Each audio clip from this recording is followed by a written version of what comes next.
going to start with my name. My name's Ian Ugarte. You may know who I am. I am a student of Dymphna. I started in 2008. For us, 2 years earlier, I was asked by a friend to come along and have a look at and watch Dymphna do her thing. And I said at the time, I didn't know what her name was. At the time I thought, that's too good to be true. You can't possibly buy positive geared properties. I only ever knew about negative geared properties. That was my life. I was a plumber by trade. And 2 years later, when my mate left work, I said, how are you leaving work? He says, well, I've replaced my income. And I went, oh, maybe I'm 2 years behind the track. Went along, went to the one dayer, signed myself up, signed Christine up. I actually signed Christine up, my wife. I went along as a partner.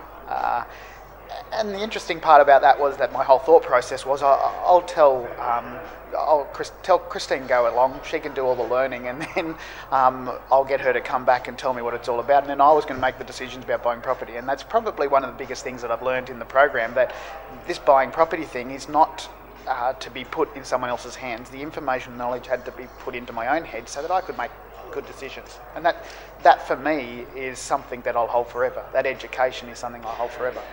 And so 2008 we joined. 2010 between 2008 and 2010 we did property stuff. And in the words of Dymphna, we fluffed. We mucked around. We did stuff that we thought, from my perspective, was I chased the big deal. And now I look back and go, and chasing the big deal wasn't the way to go, because there's a level of knowledge that we have to start small and build up to where we want to get to. And at some point in time, I'll say, well, I've had enough, big's enough, I'm going to stay here and this is where I'm happy with. That's a constant thing.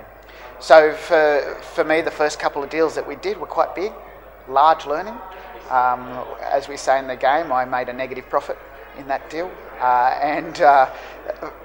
Those deals there were good learning for me. They set us up for a couple of different reasons. One, because of the learning that came from the inability to understand the strategy we chose back then.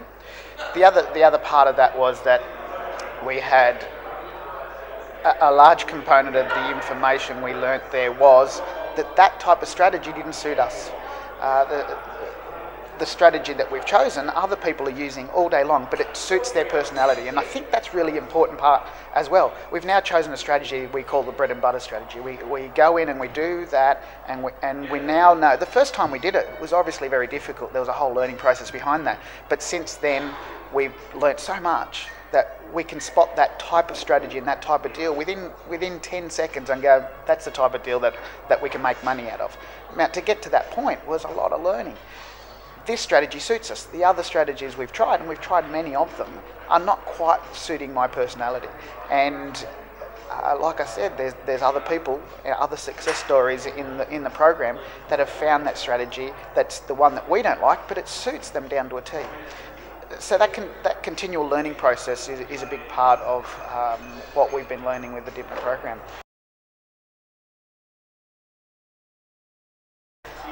The catalyst for change for me, when it came down to, fluffed for a few years and a couple of years, and then it was almost an internal being that wasn't within.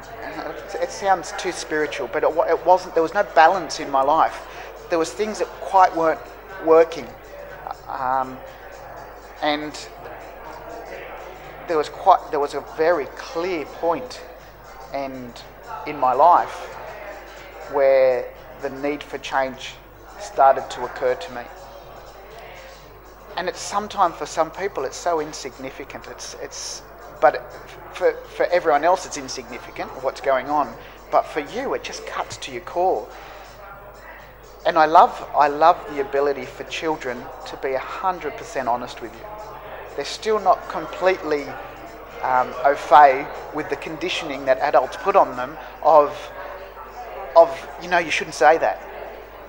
Every year we go away to the same place with the same group of plumbers, and we sit on the side of an estuary in Coffs Harbour. And we were sitting down there in 2009. It was the end of 2009. Well, actually, it was New Year 2010. And there I was sitting there on the side of the estuary, and we've got 12 other plumbers also go and spend our time together because we can't get enough of ourselves. And I'm sitting on the side of the estuary there playing with my kids, and 2 8-year-old kids that are kids of my mates came up, and they sort of, by stealth, sort of came up out of the water in front of me. I'm sitting on the side of the bank, and one of the kids got up and says, "Hey, Ian, you're Jenny Craig's biggest challenge."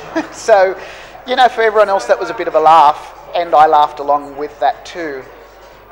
But the truth of that thing there, the truth of that statement was the real catalyst for change. It wasn't this massive dramatic thing that happened in my life that changed everything completely. But that one there said to me, the rationalisation of, oh look, I'm 30 now, my metabolism's dropped, that's why I'm putting on weight. All of that sort of stuff that I went through my head over the last 5 years, because every time I changed a job in TAFE, I put on an extra 5 kilos. I went from plumber to teacher, 5 kilos, teacher to head teacher, 5 kilos, head teacher to assistant director of business, 5 kilos. And it was just this rationale of, oh look, I can't run, I've got bad knees, all that sort of stuff. That moment in time crystallised the excuses and said, you have got to take responsibility for yourself. If you're not looking after yourself in your health and how you see your health, and again, levels of health are different for different people, then what are you doing with the rest of your life? So it was really time to sit down and say, I've got to do something about this. Sat down, and the irony was that that was one large catalyst, that was the major catalyst, but the next catalyst was,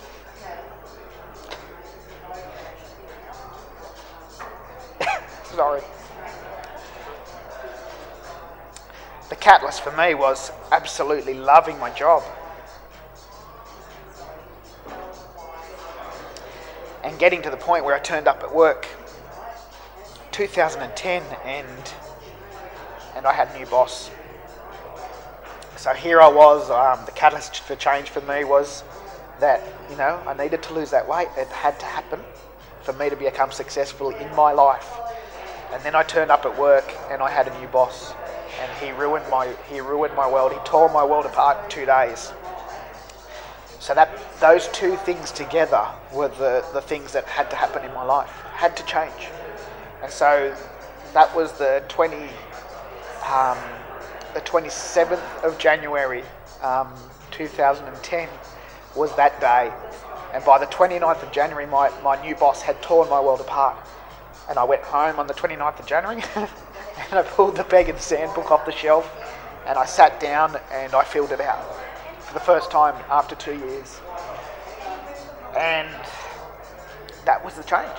That was absolutely the change that needed to happen, those two events in my life. And everyone comes to that point. What's the point for you where you say, no more excuses? I've got to stop excusing myself. So from the 29th of January to the 1st of April, I'd lost 14 kilos. A month later, I'd lost another 2 kilos and I had a 6-pack. So within the space of 4 months, I'd gone from 16 kilos overweight to the weight that I was when I was 18 years old, and a 6-pack on there. And no excuses for being at the age of 30, no knee problems. I've been running marathons now for a couple of years. I've had 2 knee reconstructions, and my ability to run straight is what sets me into my point.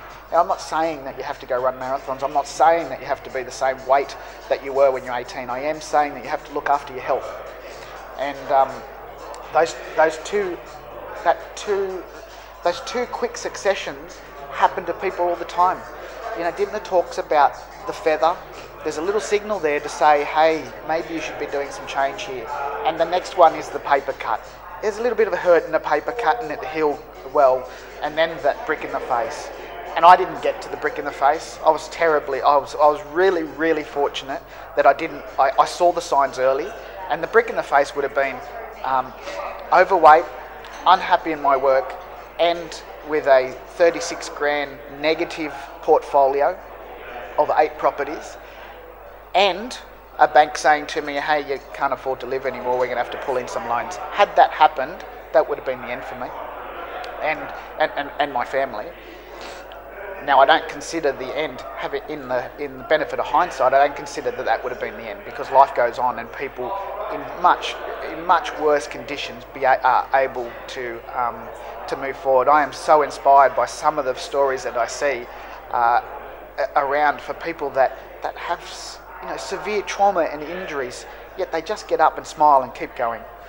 They take the cards they've been dealt with and they do the best and they make the best of the hand. And so, again, that catalyst for change, has that happened to you? Are you in the middle now? Do you feel stale?